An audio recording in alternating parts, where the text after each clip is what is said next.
Tonight we have the great privilege of hosting two distinguished speakers, Kamala Chandrakirana, an Indonesian advocate for human rights, justice and democracy, and Associate Professor Susan Harris-Rimmer, Australian Research Council Future Fellow at the Griffith University Law School. They are with us to discuss a very important series of issues relating to women and conflict, and in particular, the Women, Peace and Security agenda as it appears in a cluster of UN Security Council resolutions. In the year 2000, the groundbreaking resolution 1325 was adopted with an agenda framed on the premise that women and girls experience conflict differently from men and boys. It affirmed that women have an essential role in conflict prevention, peacekeeping and post-conflict reconstruction, and that governments are required to ensure women are represented in all levels of decision-making. Our two speakers are with us as they're participating in a workshop titled Future of Women's Engagement with International Law that kicks off tomorrow and is hosted by the Law Future Centre at Griffith. And so as a result, we have many distinguished guests with us in the audience, and I'd like to offer a warm welcome to Dr. Sima Samar, President of the Afghanistan Human Rights Commission, and Professor Jaya Ramu Nogales, Temple University, along with academic colleagues from Canada, the UK, Ireland, India and the Netherlands, and some of Australia's leading professors of international human rights law, including Professor Hilary Charlesworth, Laureate Professor at the University of Melbourne and Australia's judge on the ICJ whaling case, Professor Diane Otto, University of Melbourne, Professor Kim Rubenstein, Professor Andrew Burns, Felicity Jerry, Professor Penny Mathers, Dean of Law and Head of School at the Griffith Law School, and Professor Mary Keys from Griffith Law School. Welcome to you all. I'd like to note the apologies of Mr. Chris Sains, Director of the Queensland Art Gallery, Gallery of Modern Art, Professor Ian Connell, Vice Chancellor and President, Griffith University, and Professor Russell Strood, Director, Griffith Asia Institute. This is another exciting edition of our Perspectives Asia series of talks and seminars. It's a collaboration between Griffith Asia Institute and Griffith University and ACAPA, which is the Gallery's Australian Centre of Asia Pacific Art. It's a collaboration which is now in its 11th year. I'd like to thank our sponsor, Yering Station, and of course, the staff at Griffith Asia Institute for their close collaboration, in particular Natasha Vari and my colleague Ruth McDougall. So there are a number of upcoming events which I'd like to highlight, which is part of this series. On the 8th of August, the High Commissioner of Pakistan for Australia, Her Excellency Naila Chauhan, will be here. On the 22nd of September, I'll be chairing a discussion about the representation of Asian Australia within popular culture, and joining us will be Mandy Chang, who is the new head of arts at the ABC TV, as well as Tony Ayres, a well-renowned writer and TV director. And on the 27th of October, we'll have John Faunt, a musician and consultant from Manus Island. So a final point of housekeeping before I introduce our speakers. If you are inclined to tweet, we'd encourage you to do so. The Perspectives Asia hashtag is up on the screen, as are the handles of our respective organisations. I'd like to introduce our speakers tonight. Kamala Chandrakirana is an Indonesian advocate of human rights, justice and democracy. During the conflict-ridden times of 2003 to 2009 in Indonesia, she was chairperson of Indonesia's National Commission on Violence Against Women, a unique national mechanism for women's human rights established by presidential decree. Currently, she is an independent expert in the UN Human Rights Council Special Procedures Mechanism on the issue of discrimination against women in law and in practice. She is a member of the Asia-Pacific Women Law and Development, one of the largest networks of women's rights advocates in the region, and one of the founders of Musawa, a global movement for equality and justice in the Muslim family. And Susan Harris-Rimmer, and she is an Australian Research Council Future Fellow with Griffith University Law School. She is an expert in women's rights and international law and has a track record in influencing government to adopt progressive policy ideas. She was part of the Think 20 process for Australia's host year of the Group of 20 Leaders Summit in 2014, Turkey in 2015 and China in 2016, and is Australia's representative to the W20. Susan was selected as an expert for the official Australian delegation. I'd like to now invite Susan Harris-Rimmer, who will outline a little of the Women, Peace and Security agenda before she invites Kamala to respond ahead of a conversation between the both of them. Welcome, Susan. Thank you so much. Thank you so much, everybody, for coming. It's been a big week, a week of highs and lows, some absolutely seismic international events, but also a week, of course, of the Australian election, certain football matches here in Europe, certain Brexit, certain Mr. Trump's, a whole lot of things going on. So I am absolutely delighted that you have taken time to come to this beautiful building and think about women's rights in our region. And this is the perfect place to do it if you have the wonderful opportunity to have visited the Asia Pacific Triennial. You would have seen lots and lots of artistic expression around conflict and gender and identity in our region, and we see it again in the Time of Others exhibition upstairs. And this is a place that's always been trying to grapple with that cutting edge of what does it mean to be a human being in our region, what does it mean to be living at this time, in this time of flux and time of change. So it's the perfect place to try and think about, well, what does it mean for the UN Security Council over in New York to decide in 2000 to think for the first time about women in times of conflict and their agency and participation and protection. So this was the first time the Security Council had really taken women as actors in war. So the cluster of resolutions simply says women and men experience armed conflict differently. That's all, no more judgment than that, but differently. And then it set out a range of ideas around protection, participation, prevention, and also some normative discourse about what the UN itself should be aiming to achieve to protect women in times of conflict. It's led to several changes at the UN, including a special rapporteur on violence against women in armed conflict, but also a very new position which is going to investigate gender-based violence perpetrated by UN peacekeepers themselves. It's also led to countries all countries are bound by the Security Council, have to take the Security Council seriously. It's right at the top of the UN architecture, the boss sort of institution. It alone gets to authorise use of force if there is an issue with the international peace and security around the world. So it has a lot of clout in the UN system. And it has talked about the way that states need to implement women, peace and security agendas. So Australia has a national action plan which sits in Defence, the Office for Women and DFAT. It's a 10-year plan, we're up to the first cycle, and there's also a civil society shadow report that goes with it. So this is something that happened in New York but has come home to Australia, and all over Asia it's being talked about and implemented in different ways.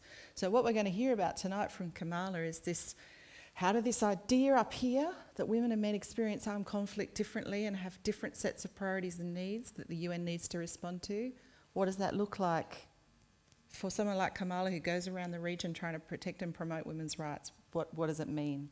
So this is an excellent and special opportunity to think about, with the use of images and artistic expression and the full force of our intellectual imagination, what we can do to procure in our region peace and security for both genders. So Kamala, over to you.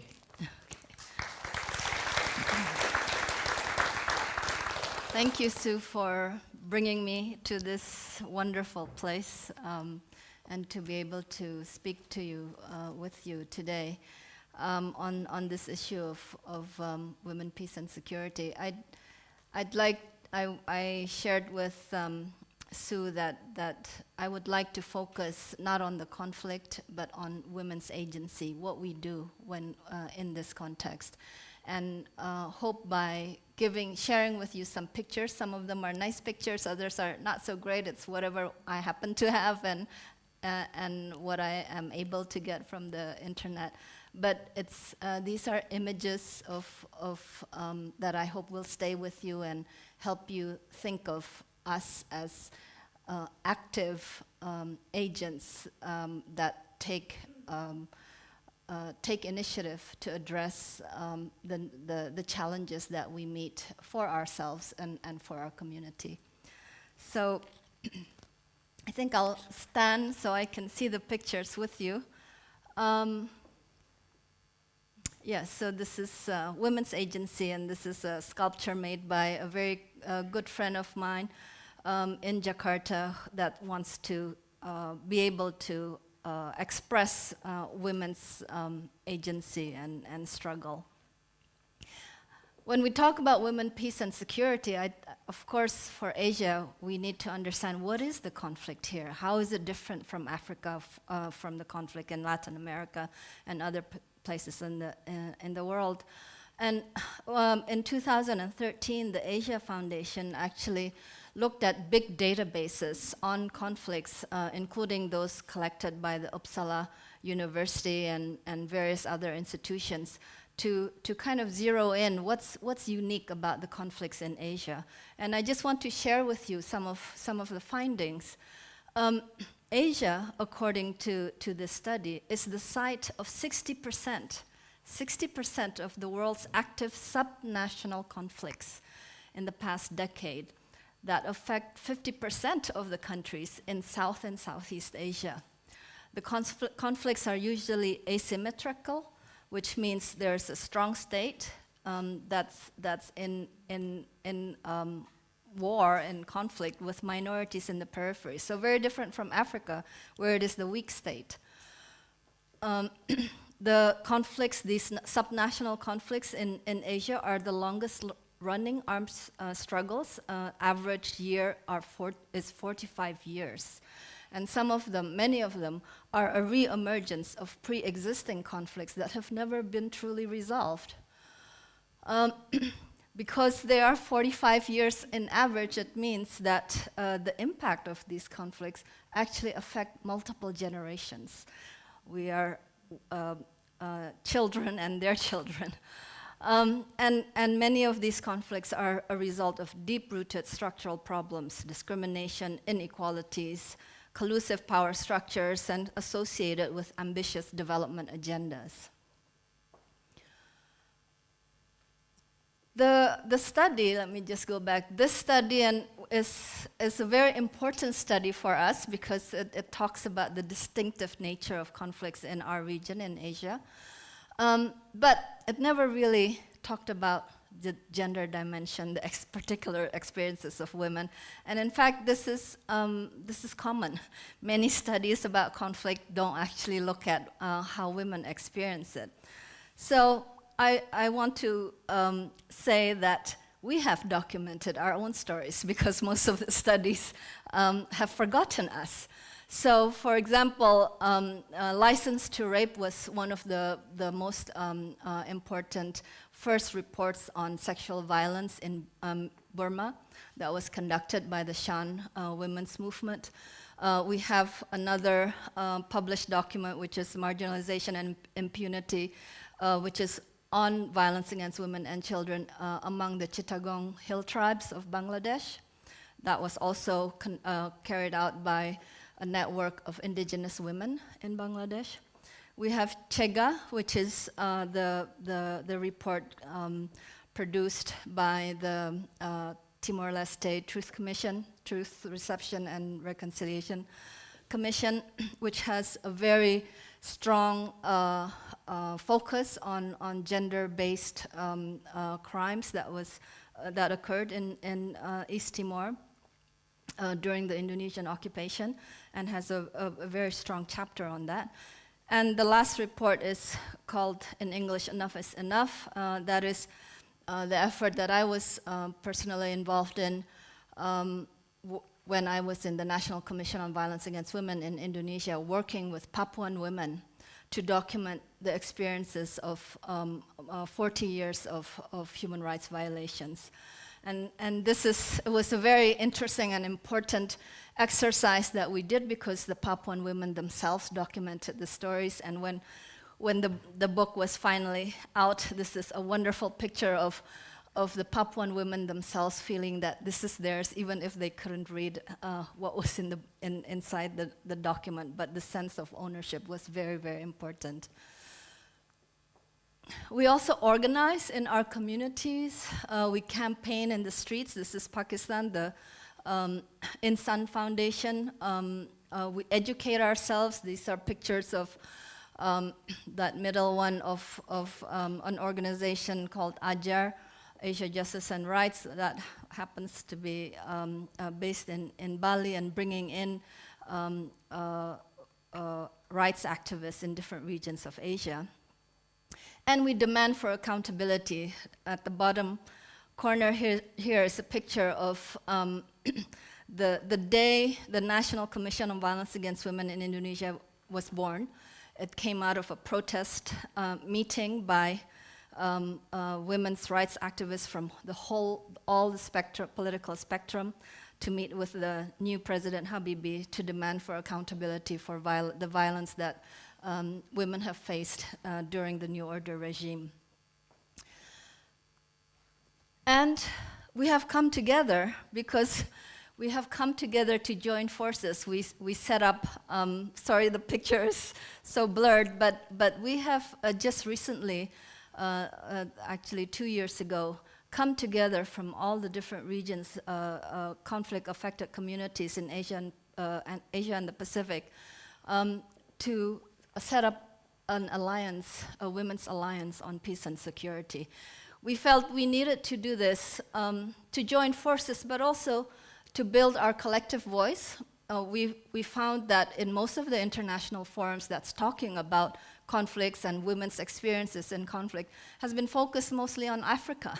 And we felt that the unique experiences that we have in Asia Pacific needs its own voice as well. And we came together to learn from each other, because the other thing that we noticed is that when there are those rare moments where there is documentation on women's experiences in Asia Pacific on conflicts, it's actually being written by other people. It's being written by experts who come for a short period of time, interview us, and then write about us and our work in publications that we never see and in a language we probably don't understand. So we felt we needed to write our own story. We needed to express the voice that we speak when we are in different forums, come from our experiences and the way we understand that experience. And one of the first projects that we felt was important was a knowledge building project.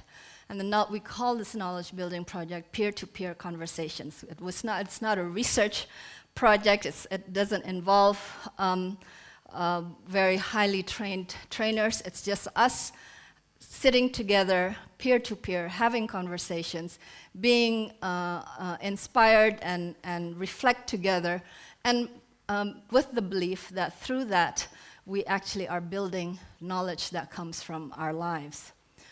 I'd like to introduce you to my friend, Samsidar. She comes from Central Aceh in Takengon, and she is one of the participants of the peer-to-peer conversations. We conducted this, it's just a first trial. We're experimenting with methodologies. We are doing this in 3 countries, Indonesia, Sri Lanka, and Nepal. And I did the Indonesian one with my friend Samsidar. Again, we're peer-to-peer. Samsidar is in Aceh, and I'm in Jakarta, but we've been working together and have become very close friends over the 15 years that we've known each other. And we feel that we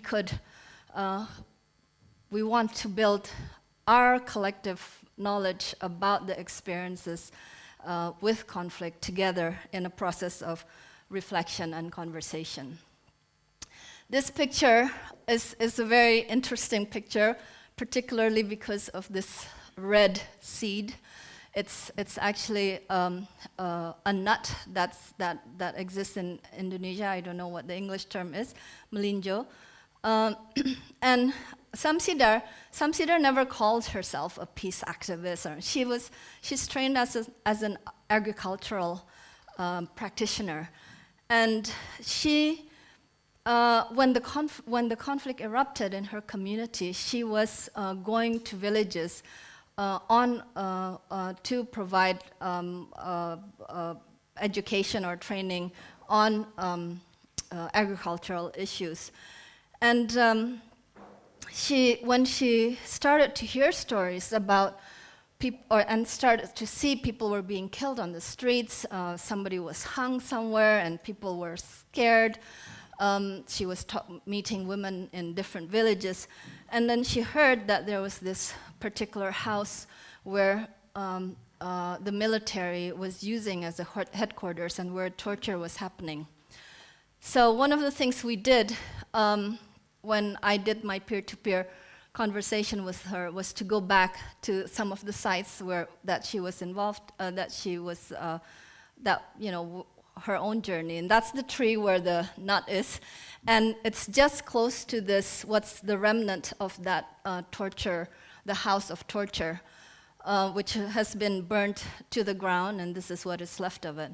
And so I want to show you this picture because this is what Samsidar said to me peace was about.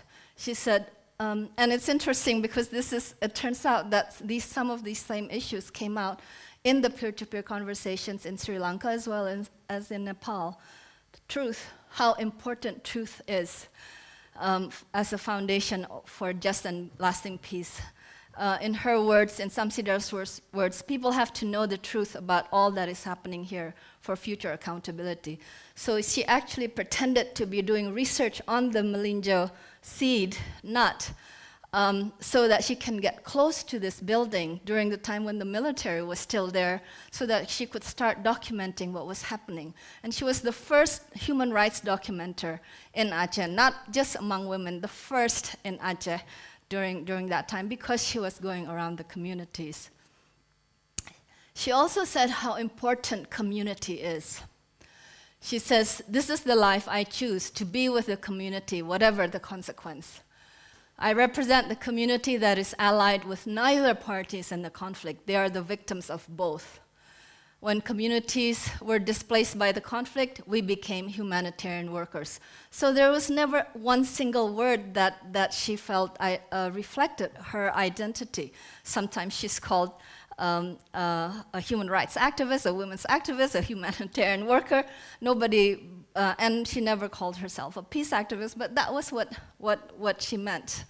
And she said, sadly, there's no place for us in the peacemaking process. So these are just some of the pictures of her being in the community. And you can see how much they really love and are close, close with her. So that's one picture.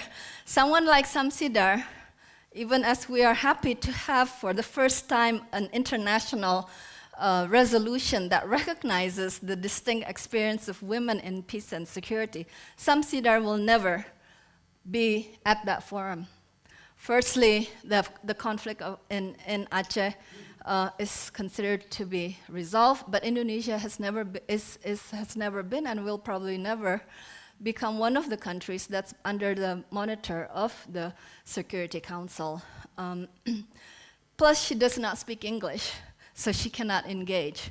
So this is some of the things that, and in fact, so these are some pictures of agreements, peace agreements, where it's predominantly men. So she won't be in any of these peace agreements as well. In fact, this is the one in Aceh. And in fact, Samsidar at one point was being asked by a particular organization to be part of a peace process, and she refused. It was not just because she was excluded. She did not want to, because the terms of the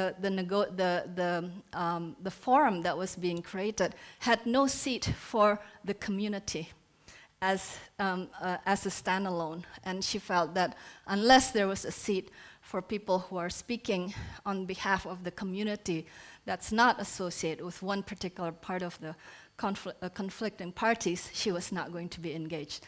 So she refused. So 10 years, here's 10 years after the peace, Aceh had an agreement signed, and last year it was 10 years. And so we had a great opportunity for Samsidar to be reflecting on her experience. And she said, I'd like to share with you her analysis. There are multiple layers of injustice in Aceh. The conflict, so never just one single one. The conflict was not singular in any way. But once certain parties took up arms, their conflict dominated over the other conflicts in society. The approaches to conflict resolution had themselves contributed to the widening of the conflicts. She saw this happening in Aceh over the years. And at the end, after the peace agreement, each party was only concerned with its own self-interest. The damages in society were not addressed. Many feel betrayed and angry, which is the seed of future conflict. We can see that right now, even 10 years, only 10 years after the peace, she is witnessing the seeds of future conflicts. This is how fragile peace is, and this is the analysis of somebody who's in the community. The other thing she said was important, actually, Samsidar, was her autonomy, because she kept assessing the spaces where she was invited to or where she was in, and she made decisions to move from one community to another based on her own analysis of what was necessary for women. So autonomy is very important. And so one of the things as the Asia-Pacific Women's Alliance on Peace and Security, aside from our knowledge project, we want to say that because the conflicts are so complex, they are rooted in structural issues, we cannot just look at the Women, Peace and Security resolution of the human rights of the Security Council. We need to look at all of the global commitments that our governments are making today, whether they're on the Sustainable Development Goals, on climate change, as well as on the acceleration of implementation of the Beijing Platform for Action. We want them to be more grounded in community. That is one of our important missions as an alliance. And I just want to end by a quote from Radhika Kumaraswamy, who was assigned by the UN Secretary General to author the global study 15 years after implementation of the Women, Peace and Security Agenda. She says, "The great changes we are undergoing must be understood in the context of the needs and concerns of women in specific situations of conflict. The local must clearly be the most important factor in our analysis. Networks of women peace builders and peacemakers must be expanded and supported to come to the fore. Their solidarity is essential if we are to move the world toward the original vision of the United Nations, where nations turn their swords into plowshares and act with conviction to prevent wars through dialogue and discussion." I hope through this short sharing with you, you have a sense of what that local means and what we are doing with or without the support of a big global community. But we hope that, of course, as you get to know us, we will find ways for us to work together in this mission for peace and security for all. Thank you.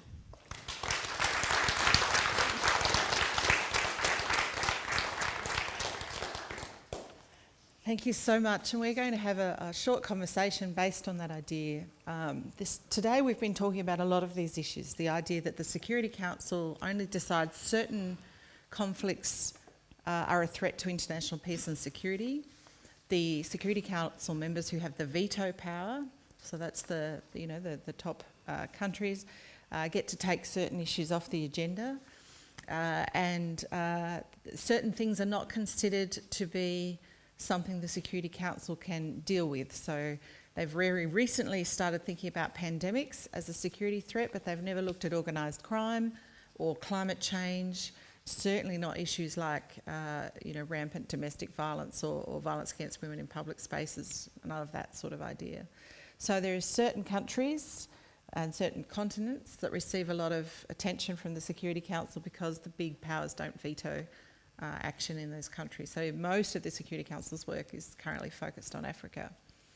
So what it means is China, Japan, Russia often veto action in our region. So what it means for us here in Australia, we have significant peacekeeping investments, and we're about to times that by 10, according to our Foreign Minister and Defence Minister recently. Tenfold investment in our peacekeeping capability. We have convened peace agreements where there have been no women at all, such as the Townsville Agreement around Solomon Islands, and also our work in Bougainville and our work in East Timor and our work in Afghanistan. So this is an area where we're heavily invested, and yet it's a slow journey with our Defence Force and also with our Department of Foreign Affairs. So this is something that's at home, but it's also something that our neighbours face all the time. So what I wanted to ask you, it's been the UN Security Council diplomats did not think of the women, peace and security on their own. They were heavily lobbied for 10 years by women's civil society organisations like your own. And now, if you know, 16 years later, what is your reflections on it? Has it worked out the way you thought it would? Do you still feel that it's a moment to celebrate? Even with all its flaws, how do you feel about it now? Well, you know, even though when I started to work on conflict, which is in 1998 in Indonesia, we didn't have the Security Council resolution. It was in the year 2000. So we were working really without a framework and just trying to be responsive to what was in front of us. But so, you know, it's what does it mean? What difference has it made that now we have the Security Council resolutions? I think the most important thing for me is that it has made this issue a legitimate international issue, and it has opened the space for many conversations to be happening at multiple levels. Not all, for example, how wide and diverse that space is differs from one place to another. For example, my own government says we don't need to have a national plan of action on women, peace and security because we have no conflicts, you know. So it's very dependent on our governments recognizing and acknowledging that there is conflict, and so anyway, so there's not very much space to have that conversation with the government, but we are able to create that space to speak among ourselves, and we then you know, all the body of knowledge and writings and assessments that's been carried out over the past 15 years are things that we can access and help inform us in terms of trying to understand our own situation and find the right actions that we must take. It has made a material difference in Australia. So now all of our outgoing peacekeepers undergo women, peace and security training, which they didn't before. And all of a sudden when we were bidding for the Security Council, then all of a sudden we were very strong on women, peace and security, and it was a genuine part of our Security Council term. But in terms of the investment that we've made in local women who are dealing with peace, it's been minimal. And as you all know, our aid budget's been cut to shreds, which is a personal tragedy as well as a collective tragedy. And so a lot of the work we were doing, say in East Timor, Bougainville, Solomon Islands, we have cut. So I suppose if our Defence Force is increasingly gender sensitive, I won't go further than that in my claims, it doesn't really mean much unless it's helping people in conflict zones have better outcomes. And you know, the UN Secretary General came up with a report on the 15 years after the Women, Peace and Security resolution, and one of the things that was mentioned there was out of the, I think, 53 countries that have a national action plan on women, peace and security, only 11 actually have budgets associated to those plans. So, you know, it's, I mean, how this translates, I mean, you know, we all understand how structures are so deeply embedded and how difficult it is to change institutions such as the security sector. So these kinds, I think we're all quite, would have a sober realization that we need nothing less but a transformative change, which will take decades. So we will probably never see that in our lifetime, the changes, hopefully, if things progress. That's why, for me, the most important thing is to have that space to begin the conversation. Even if policies don't really get implemented, institutions don't really change, at least we have this space where we can have a serious conversation on this issue. There's been a serious amount of pressure put on the negotiators for the Syrian peace agreements to include women, which they have not yet been able to succeed in for various reasons that are constantly put to us. The Afghan peace agreement in Chicago, women were right at the back of the room, I think not very many, and in Bonn. So there's been a range of very recent peace agreements where there still hasn't been any inclusion of women, but at least now that's the subject of great controversy. One of the other issues is the Women, Peace and Security Council resolutions say that when you deploy peacekeepers, when you deploy missions, and when you send mediators, you should be including women in those deployments. Most of our militaries are pretty male-dominated, and only several countries have been able to come up with their commitments under this to have some female soldiers. And that's another controversy, because a lot of the women's movement say that they didn't work so hard to get this movement to have more women soldiers. That was not what they were trying to achieve. They were not trying to achieve more women in armies. They were trying to achieve less militarisation, not more. So that's a big hot debate, especially in the US, because the US is going all out to increase the amount of women in its military at the moment. So it's interesting stuff. Now, for us, on the edge, the neighbours of ASEAN, our Southeast Asian neighbours, there's some discussion that maybe ASEAN as a group, so recently the Pacific Islands, the Pacific itself has the National Action Plan, the whole Pacific, got together at the Pacific Island Forum and created a National Action Plan on women, peace and security. And there's some talk that maybe one day ASEAN might have a women, peace and security plan, which would be a lot easier than getting Myanmar, Cambodia, Laos, Vietnam, Indonesia to all have their own individual plans. Will that ever happen, and would that be meaningful if ASEAN was to have such a plan, given all the tension in the South China Sea and the Thai-Cambodia border and all around Burma, and would it make a difference? Well, it's certainly timely, precisely because we are now our governments are building up their defense budgets because of the South China Sea, and the idea of militarization, which kind of disappeared from our conversations and from our consciousness, suddenly is back in our front door. So it's timely. Whether ASEAN would come up with a plan of action, I don't know. And whether, even if they do, what difference it would make, I don't know. But I think opening up that space for this conversation across the Southeast Asian countries is going to be very important, because all our countries have lived through wars. And as we saw in the study of Asia Foundation, these are wars that last 4 decades. So this is, in fact, probably the norm rather than not in terms of our lives as nations. And we have so much to learn from each other. Some of us are able to address it more actively and openly, and others are not. The trauma, even the trauma of past conflicts have not been fully resolved, not at all, in fact, because we have not had that space to really talk about this.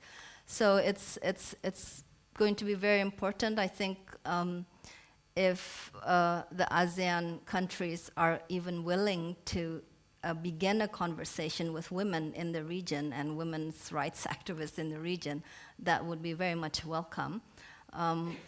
On the other hand, we actually don't need to wait for ASEAN. We are opening up our own space through the Women's Alliance. Of course, it's Asia Pacific, a broader one, but it comes from this sense of need we need to understand this because it is impacting our lives today, and we know it will impact the lives of our children and grandchildren. So it's a very, very central role in central experience in Southeast Asia. I mean, it certainly always reminds me of the difficulties Australians have with dealing with our own conflict and our own past with Indigenous Australians and First Australians, and all those issues are simmering along in our history as well. On a lighter note, and advisedly, before we throw to questions, very advisedly, you're in Kevin Rudd country, all right? But I'm going to ask you a question now, so I want you to keep that in mind. There's a big campaign, if you're on Twitter, it's She for SG, saying we're never going to deal with these issues until the UN itself gets a little bit of gender balance. So this She for SG is about the new Secretary General campaign and saying that there should be, you know, it's nice, it's time for the UN to have its first female Secretary General, at least a feminist Secretary General. Mr. Rudd thinks he is that feminist Secretary General. He's getting a bit outflanked from his old friend Helen Clark in New Zealand on that front from UNDP, who I think you know well. But what do you think? Would you like to have a woman as Secretary General? Do you have a view? Do you think it'd make a difference in this space?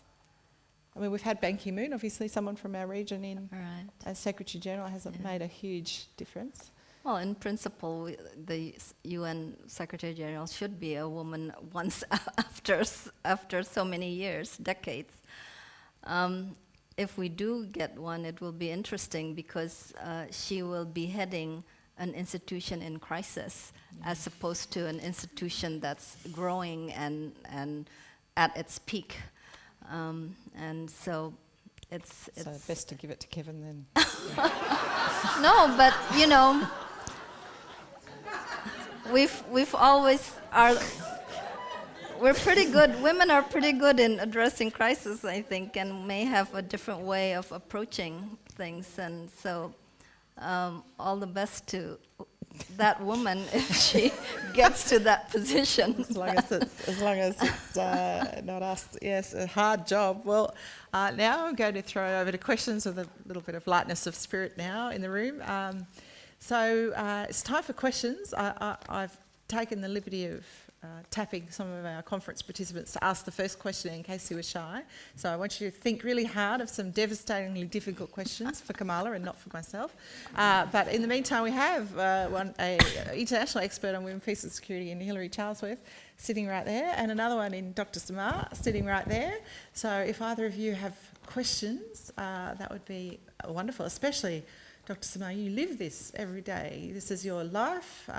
Dr. Samar is one of the bravest women in the world, I have to say. She is the most prominent women's rights activist in Afghanistan, was the first women's minister, and is a light of beacon for all of us. And so this is incredibly real stuff for you. What do you think about these resolutions? Have they been any use at all to Afghan women?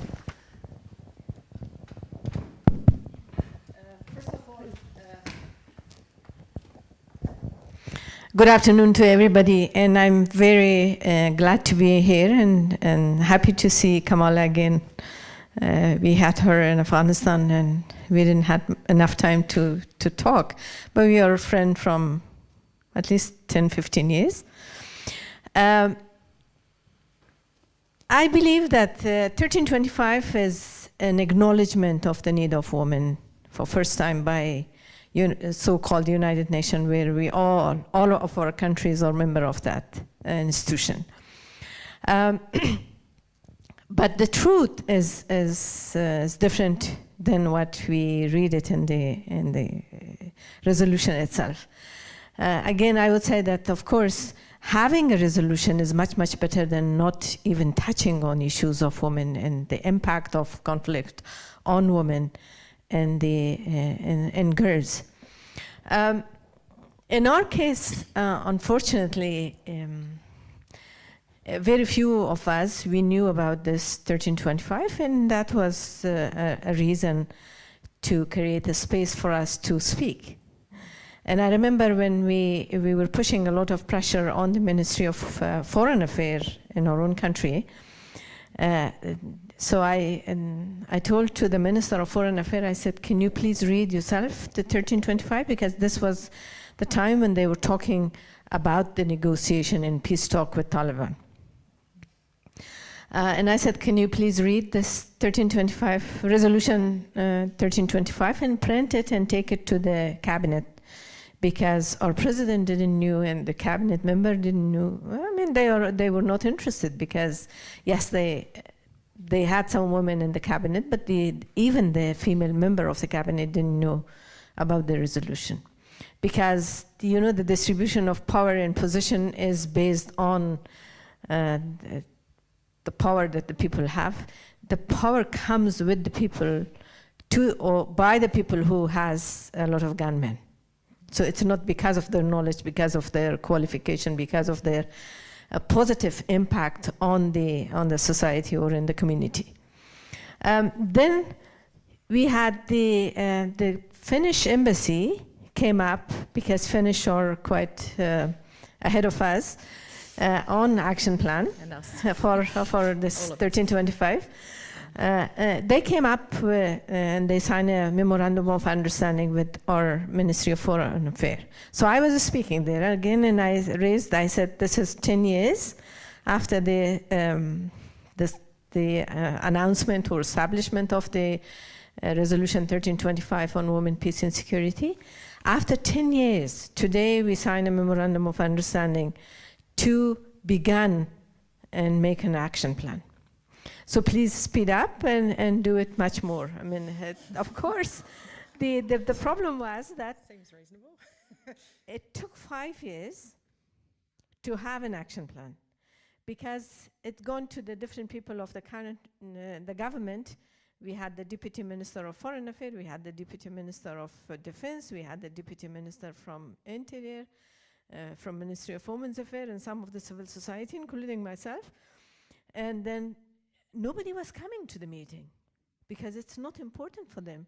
I remember this Finnish embassy, after signing the MOU, and it was already in the media, and absolute majority of the people did not know what is the Resolution 1325. And she invited these people for dinner in order to speak how to begin. And only 2 of us appeared, and the others didn't come. So they had a trip for the training for the same group of people who were responsible in order to do that. Of course, to Helsinki. And some of the deputy ministers lost in Istanbul because they used the ticket, but they went to see their families or I don't know what, to see Istanbul. So it was really quiet, and we were putting pressure. We were getting tired and fighting with the president, with everybody. Finally, we had an action plan which was launched last year, 30th June by the new president. And the sad part is that the action plan was not really, first of all, was not good enough. Secondly, the lady who was responsible in the Ministry of Foreign Affairs, she was not sharing the draft with anybody. We had a working group. The Human Rights Commission had a person on a steering committee and also in the working group, but she was not sharing the final draft. It gone to the president, and the president wanted to see himself. And again, it was in prison for 3 months or so. We were calling, why you're not sharing? Finally, they announced that today, the 30th of June 2015, we are going to launch this. We all went there, and there was notebooks with saying action plan for Resolution 1325, but no action plan. And he came and announced. It was public. Everybody was happy that we have action plan, but there was no action in it. So the interesting part was the Canadian ambassador is a lady, and she came to me and said, Seema, I'm going to talk about the action plan. What should I say? There's no action plan. And I said, just praise the government that they took an initiative and they took an action. Because I haven't seen the action plan also. So I called the Deputy Minister of Foreign Affairs and I said, can we see this document? Is it confidential? Is it under hijab or what? I mean, we are a Muslim country. We are very much on respect hijab. And he said, no, it is on our website. And I said, it's nothing in your website. So imagine the struggle. Now we have, again, 2 big conferences on Afghanistan, pledging conferences. One is coming up in July, which is Warsaw, and they are going to promise that they are going to support the national security operatives, police, army, and our intelligence department. And then we have Brussels conference, which is in October. So it's a lot of pressure on the government. Now they're talking about the action plan. It was 1.5 months ago, I think, there was a meeting in the Ministry of Foreign Affairs.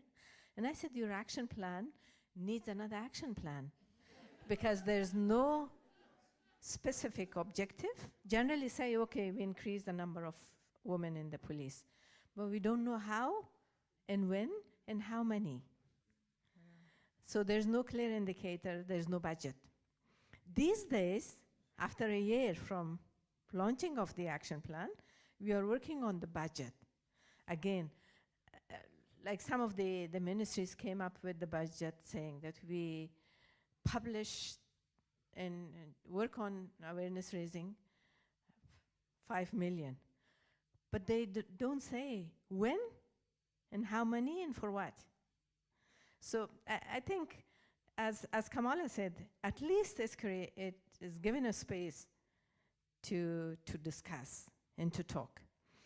But honestly,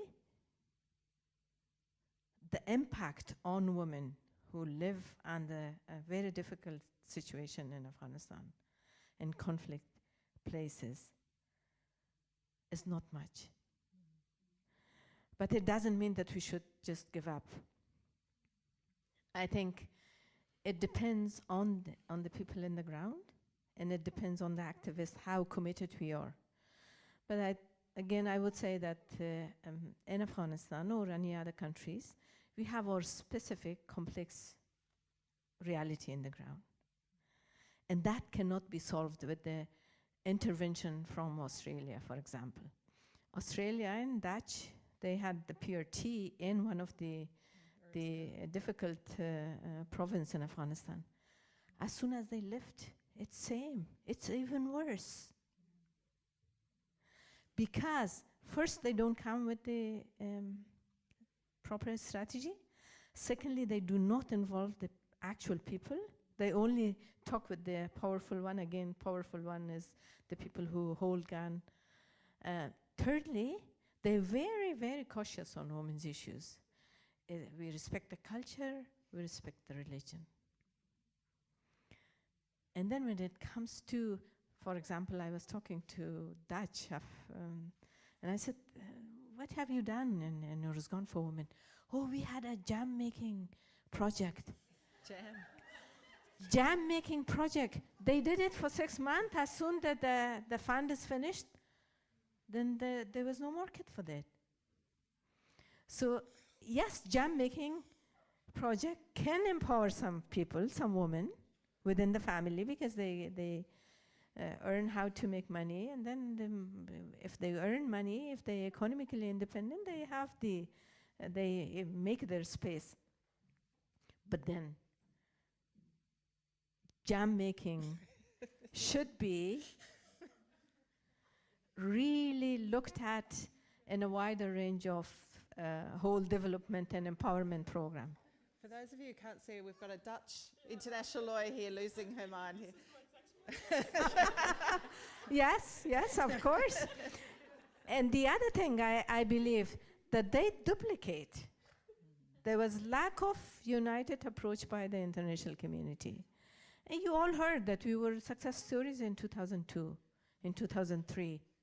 And then what's happened that we are not success story after 15 years of intervention, after sacrifice of all those people, and Afghan people, and after spending so much money of taxpayers in Afghanistan. So I believe that this is, in order to, this is a basic human rights.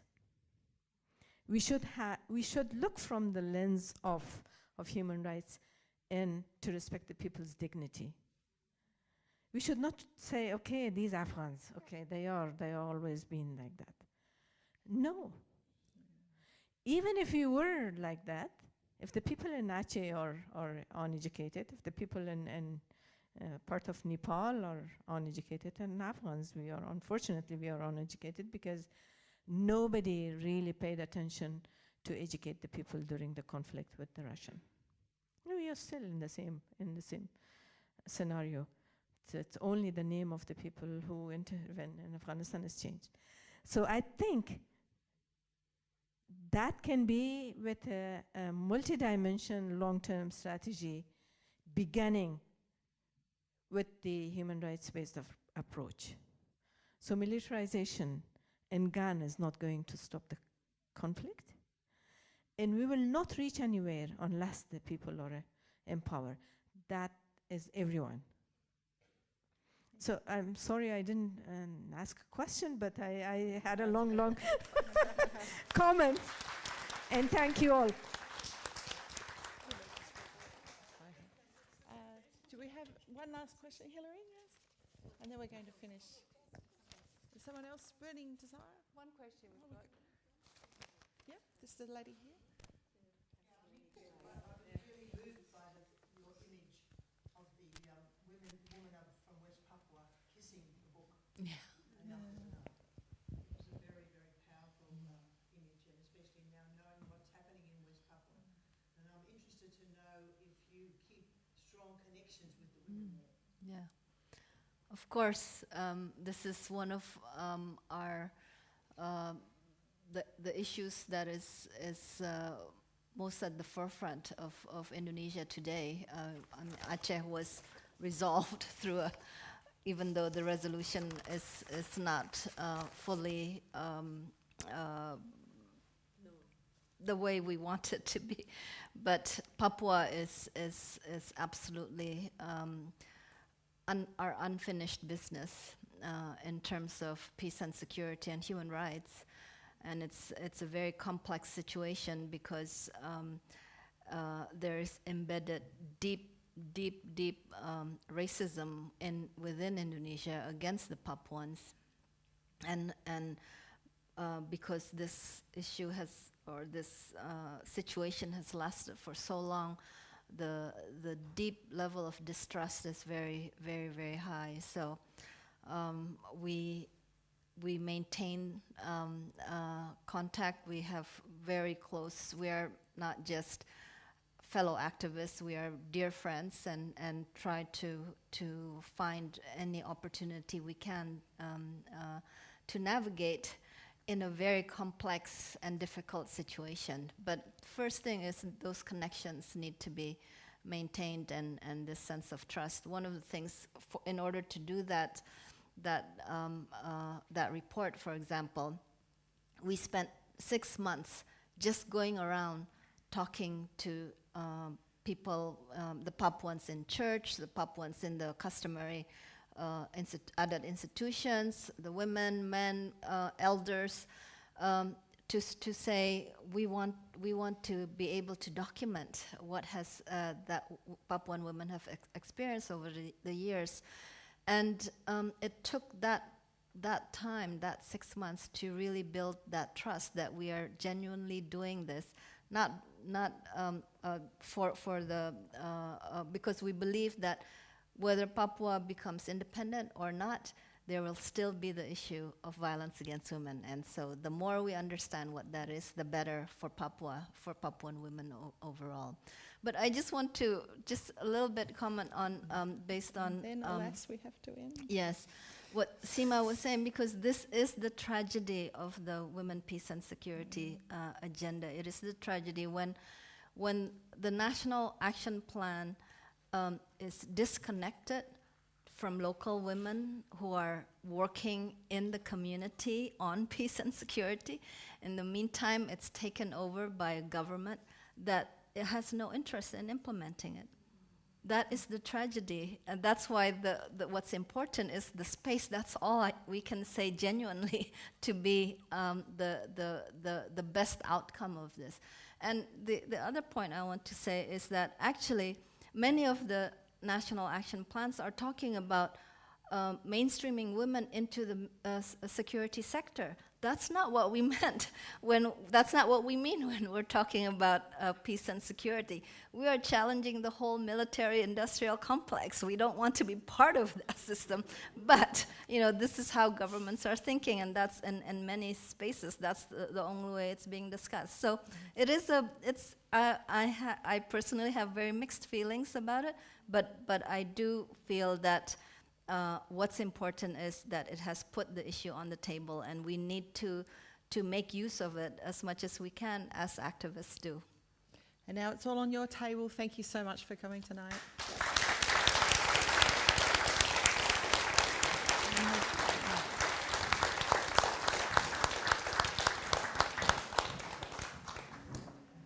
We have a vote of thanks before we. Thank you.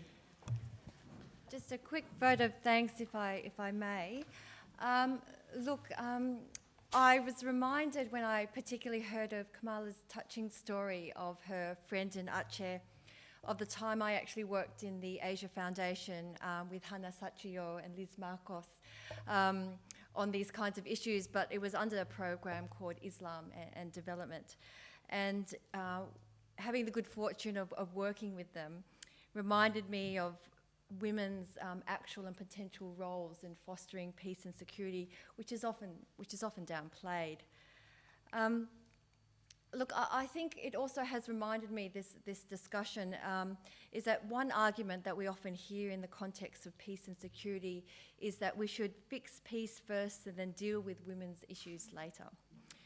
Clearly, this is not a valid or legitimate argument, but as one author on the subject said, on the contrary, women's perspectives need to be included from the onset in order for peace to be sustainable.